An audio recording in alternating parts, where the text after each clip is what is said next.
Actually bolt போட்டு தான் கதை சொன்னார்.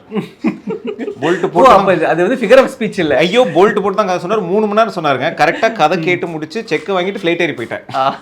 அது வரைக்கும் அது ஐ திங்க் என் வாழ்க்கையில் அது ஒன்று. ஏன்னா ஓப்பனாகவே சொல்லிட்டார். உள்ள கதை சொல்லும் ஆரம்பிக்க முன்னாடி இல்லை சார் நான் மாட்டேன்னு சொல்றதுக்காக தான் வந்திருக்கேன், ஒரு கர்ட்டசிக்காக நான் நேரில் வரேன் அப்படிலாம் அப்படின்னோடனே எனக்கு ஒரு மாதிரியா இருந்துச்சு. என்னடா எல்லாம் கதை கேட்டோடனே மாட்டேன்னு சொல்லுவாங்க, மனசு கதை கேட்கலோட மாட்டேன்னு சொல்லுவாங்க. எனக்கு என்ன சார், நான் வந்து தெலுங்குல கொஞ்சம் நல்லா பண்ணிட்டு இருக்கேன். ஒரு மார்க்கெட் இருக்கு, ஒரு பேசிக்கான ஒரு சேலரி வரும். தமிழில் வரணும் அப்படின்றது ரொம்ப ஆசை இருக்கு. ஆசைப்பட்டாலாம் நடந்துடாது. பட் பண்ணணுமா இவ்வளோ, ஏன்னா பணம் கம்மியாக வரும், டைம் கொடுக்குறோம், நம்மளுக்கு அவ்வளோ ஸ்பேஸ் இருக்குமான்னு தெரியாது.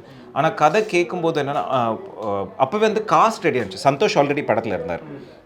எனக்கு சந்தோஷ் ரொம்ப வருஷமாக ஃப்ரெண்டு. நான் இங்கே வந்து சினிமாவுக்குள்ளே வர்றப்போலேருந்தே எனக்கு ரொம்ப க்ளோஸ் ஃப்ரெண்டு. நாங்கள் சேர்ந்து ஒரு படம் நடிச்சிருக்கோம். அந்த படத்தை பற்றி இங்கே வேண்டாம்.